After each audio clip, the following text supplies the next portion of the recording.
Christmas in Australia. We went to Australia. So we had a great time. Yes. Oh, nice, no? Yes. Very fun Christmas, di ba? Yeah. How many times have you spent Christmas?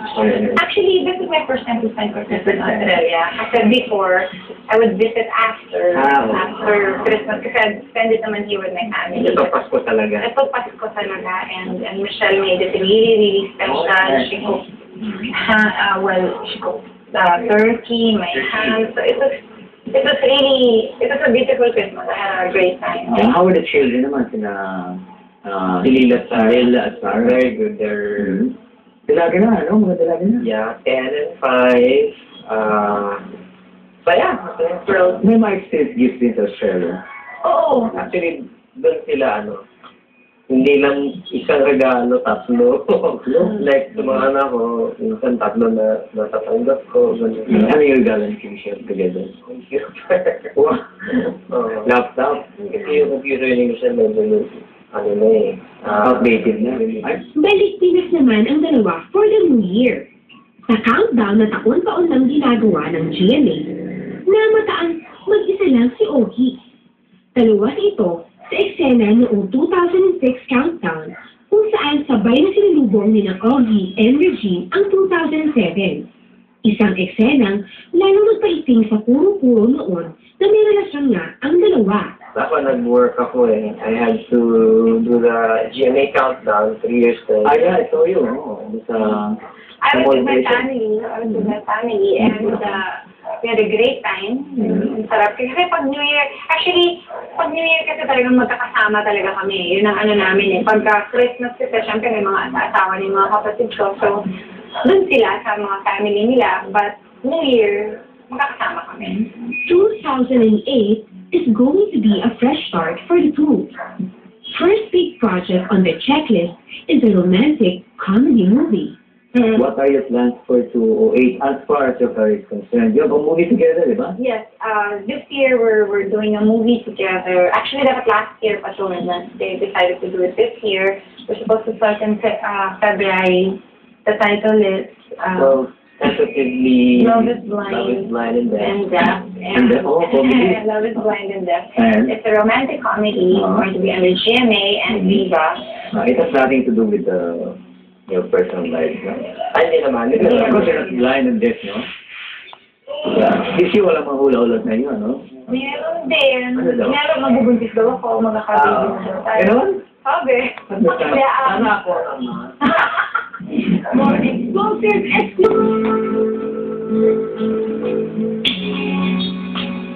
Looking back, 2007 is indeed a memorable year for Ogie Alcatraz and Regine Velasquez. Vigila should know, since it's been faithfully following the concert royalties' love story. That's the best lesson that you learned through the years. Siguro, it's really great to be out, to finally be out.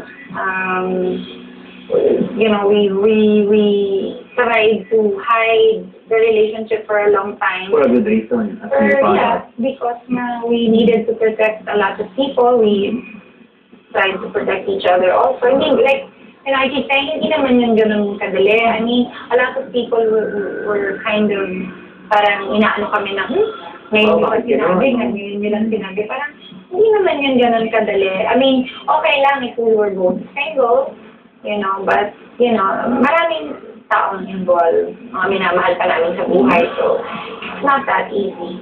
And also, we were both protecting our, you know, careers. Hindi nga namin alam kung paano tatanggapin ng mga tao. But fortunately, you know, we were very happy because a lot of people were very understanding and accepted the relationship. And, you know, personally, I'm very, very thankful. How's your health now? How's your migraine? I'm better now. Hindi pa naman ako nagkakaroon ng attack. I guess, dahil sa pag-anin ko, hindi na ako nasa-stress. I don't, in hindsight, I don't know what I was afraid of. I should not have. But then again, sabi nga na rin, I think it came at the right time. We had to let things settle down.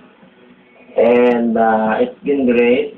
We are so blessed with so many friends, especially my family. They are so supportive. This year, wala mga hula-ulat na yun, no?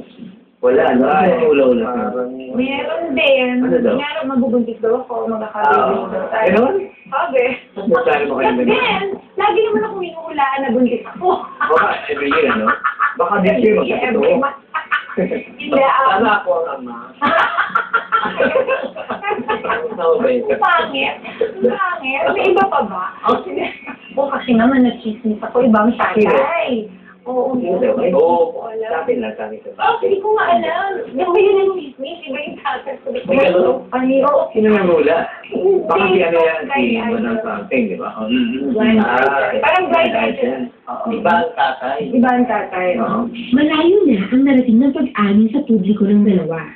Kaya anuman ang dumating sa kanila ngayong taon, there's no giving up for Augie and Regine. So, happy ako na hindi na sila nag-hold back, kinakonfront na nila yung issues, tapos na-survive nila yung 207, and then looking forward to 208 with a free mind, wala na yung mga restrictions on, wala na yung mga agam-agam, at sabi nila na wala na yung migraine ni Regine, na wala na din yung fever ni Augie na cause daw nung tinatago nila yung tungkol sa buhay nila. Sana naman, maayos na yung mga legalities. Talagay ko, kapaksa na yung dalawa yung hindi. Mukhang maayos na yung legalities eh. Kung happy naman sila, sana makasama sila. At si Michelle, sana maging legal na rin kung ano man yung dapat i-legalize sa relasyon. Maganda, they'll spend Christmas together, all in the family. So, masaya sila, masaya si Michelle doon. Masaya lang, mas maganda na, di ba? So, peaceful yung 2 for them, for Michelle, and for everybody involved. GMA Networks, Plus ABS-CBN,